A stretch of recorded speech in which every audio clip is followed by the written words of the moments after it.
It's week 14, Ravens flock, and you know it's time for another preview. After a week off of rest, relaxation, and rejuvenation, the Ravens are back to attack the stretch run of the NFL season with the chance to not only win the division, but to have the number one seed in the AFC. Ravens, Chargers, week 14. Let's break it all down here on the Flex Zone podcast. Only place give you sports how you want it, when you need it. Ooh, it's good to be back as Ravens football is here yet again.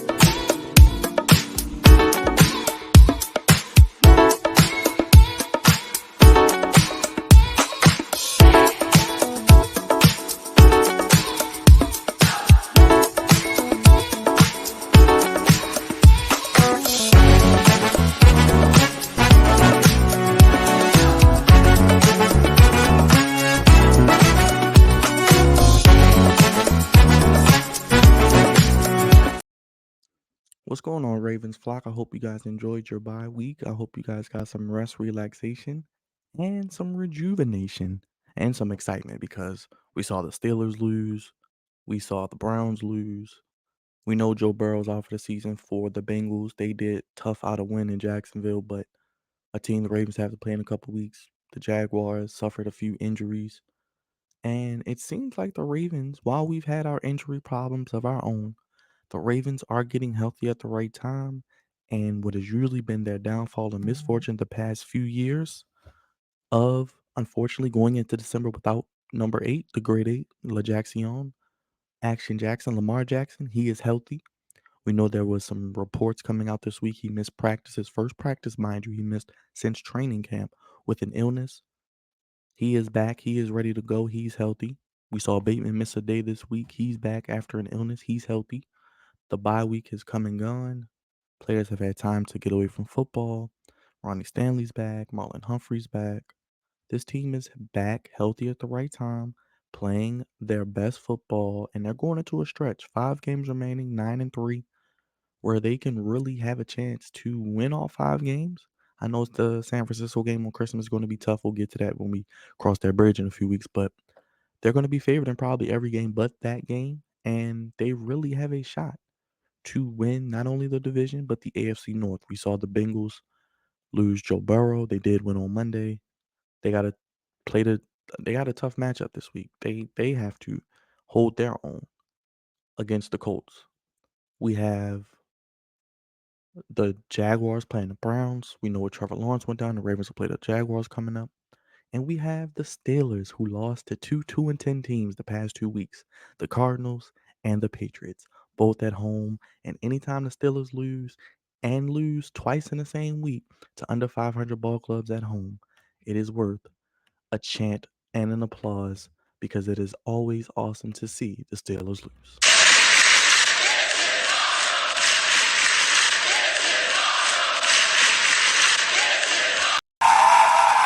Give it up for the Cardinals. Shout out to my boy Kyler Murray.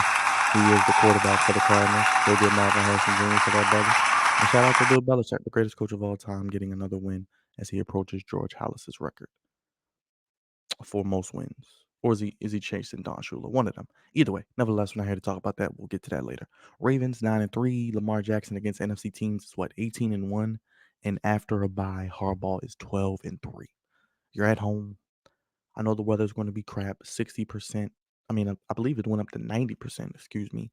Chance of rain. Weather will be in the 60s. Unseasonably warm, but a lot of rain. It looks like the rain is going to start early if you're tailgating around 10 a.m. It's going to be going on all day. But it will be rain. It'll be slick. It'll be wet. Probably something like that 49ers game a few years back, which the Ravens did win. And I think it came down to Lamar Jackson. As I mentioned, he's back. He's playing his best football, in my opinion. The defense is as good as anybody's in the National Football League. Harbaugh's great after buys. What more do you want? As I mentioned, the team had Bateman, had Lamar on the injury report due to illnesses. They are both on track to play, and we need Lamar in this game because I think Lamar is going to be the best player on the field as he is most weeks and have a chance to really, really help this team win. Now, as I mentioned, when I looked at the schedule before the season and I saw the Rams at home in December, coming west to east, cold weather potentially, I thought the Rams would be potentially fighting for a top 5, if not a top 3 draft pick. They are in the playoff hunt, so this game means something. Both teams are playing for something. They have a hell of a coach over there. They have a hell of a defensive anchor in Aaron Donald with the sharpest hairline in all of the NFL. And Matt Stafford still is a Super Bowl winning quarterback. We can't forget that former number one overall pick. But I'm loving what I'm seeing from the Ravens. They're healthy. They got a chance to win the division and host the AFC playoffs through them here in Baltimore, especially with Pittsburgh losing, Cincinnati with their troubles, and the Browns. And the Ravens are the last team standing with a healthy quarterback. Obviously, you don't wish injuries on anybody, but it's good to see things going in the Ravens' favor as opposed to before where it would go in the other team's favor. But let's get to the keys to the game because I think the weather is going to be something to keep an eye on. A lot of rain. I'm not expecting both teams to score a lot of points, but I do think the Ravens have a chance to win this game. They're 7.5 point favorites. I think they do win, obviously, but I'll get to that in a second. Offensively, start fast. We know you just came off a bye week. Play with energy. Start fast. You don't want to be lethargic. You don't want to keep this team in the game. You don't want to give them a chance to feel like they can beat you because they are playing for something too. Secondly, no turnovers. It's going to be wet outside. It's going to be slip. Don't turn the ball over. Don't fumble the football. Don't throw interceptions. Keep track of your footing. Don't do anything stupid. Next, wide receivers. Odell, Bateman, Flowers. And I'll throw likely in there because he's like a receiver, no, he's a tight end. I would like to see you guys combine for 200 or more yards receiving. Beckham maybe get 60 or 70. Bateman maybe get 50 or 60. Flowers get his 60 or 70. Likely maybe contribute another 40. Let's get 200 yards between those guys. Between Bateman, Likely, Odell, and Flowers. Let's get 200 yards. Because I think the Rams are susceptible to the pass. And if they have time, which I think the Ravens will, they can really shred them on the offensive end. Next, don't let Aaron Donald control the line of scrimmage. We know he lines up over the center, over the guard, but in passing situations and even in run situations, he can line up on the outside at DN, over the left or right tackle, Ronnie Stanley, Morgan Moses, bring your A game. But don't let him dominate. Don't let him have 3 or 4 tackles for a loss and 2, 3 sacks, batted balls, or 4 or 5 quarterback pressures where he's just dominating the game and really has his handprints over the game. And last but not least, one time of possession. It's going to be wet. It's going to be slick. I would love to see the Ravens get a lead and be able to tote that rock in the second half and really give the running backs their chance to shine. Gus Edwards, Keaton Mitchell, and Justice Hill. And I think even Lamar put him in that as well. I think he's going to play well. I think he has a chance to maybe break out for 70 to 100 yards rushing. I think he will be able to hurt them with his legs. And if he can keep his footing, I think he may be able to break a few runs. Defensively, set the edge well. They want to run the ball with Williams, the fabulous kid out of Notre Dame. He can run. He has explosiveness. They like to go to the outside, those outside zone stretch runs. Got to set the edge. Clowney, Van Noy, Owe. Got to set the edge well, guys. Don't allow them to control the line of scrimmage with being able to get outside because they like to run the outside. Next, get interior pressure on Matt Stafford. We know he likes to be able to move around in the pocket, but Broderick Washington, Matabike, Pierce, let's get some pressure up the middle. Let's force him to be uncomfortable in the pocket. Next, third, as I mentioned, it's going to be wet. It's going to be slick. Tackle well, guys. Tackle well. They got some big time receivers. Cooper Cup, Puka Natul, who's right behind CJ Stroud for Rookie of the Year. Tutu Atwell, who's a big time game breaker. Tackle well, guys. Don't miss tackles. And the Ravens have tackled well most of the season. I just put it in every week because it is very, very important when you play teams with receivers who can get big time plays. Keep their wide receivers under 200 yards. I want our wide receivers to get 200 or more. Keep Cooper Cup, keep Puka Natul, and keep Tutu Atwell under 200 yards. So if they all get 60, cool. But don't let them go for one get 100, one get 80, another get 70. We don't want them getting hot offensively because I think they're a streaky offensive team. And you know, Coach McVay can coach some offense. And last but not least, get off the field on third down. If you put them in third down, you're at home. It's going to be wet. Don't let them stay on the field. Don't let them use those bootlegs, those play action passes to keep you off balance and convert those third downs. Make it third and long. Get off the field. Special teams, no block kicks. We know it's going to be wet. We got to make our kicks, but I think Tucker will be fine. And cover well on kick and punt returns. I know it's going to be slippery out there. You don't want any situations where guys are missing tackles and they're getting big returns in the special teams that keep them alive. So offensively, start fast, no turnovers. Wide receivers combine for over 200 yards. Don't let Aaron Donald control the line of scrimmage. Win time of possession. Defense, set the edge well. Get interior pressure on Matt Stafford. Tackle well. Keep their wide receivers under 200 yards. Get off the field on third down. Special teams, no block kicks. And cover well on kick and punt returns. If the Ravens play like they're supposed to, they should win this game. They have the more talented roster. They have the better quarterback. They just are going to be at home. The Rams are coming west to east. They're playing in a nasty monsoon type environment. The Ravens know they can really get to 10 wins.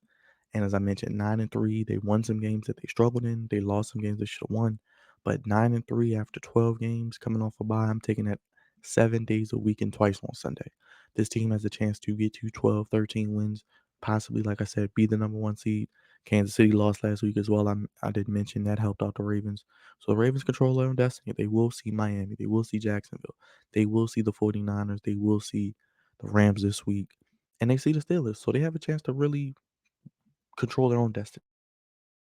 And I think another bye, possibly with some of the guys they have on this team later in the season with the late bye already, would set them up way better than it did in 19 because 19 they were just running through everybody. They didn't face any competition. But this year they face some competition, they face some adversity. But another bye wouldn't hurt and the potential to host the AFC Championship game for the first time in Baltimore as well. But it's to my prediction. I'm going with the Ravens 23-17. I think they're 7.5-point favorites. I don't know if they cover, but they may cover. I could see them covering, but I could see it being a little nip and tuck at the end with the Ravens pulling away late. I think Stafford is going to make a few plays here and there. I do think their defense is going to try to attack Lamar Jackson and his offensive line with Aaron Donald and others. But I think if Lamar can just get a little bit of time to go through his progressions and throw the ball or make the decisions with his legs, I think he could throw for over 200, 225 yards, maybe throw for a few touchdowns, and I think could run for a few more, as I mentioned. Maybe get 70 to 100 yards of rushing on his end as well. But let me know. Sound off in the comments, guys. We're back at it again. You guys already know week 14 already. We're in the holiday season. Happy holidays to everybody.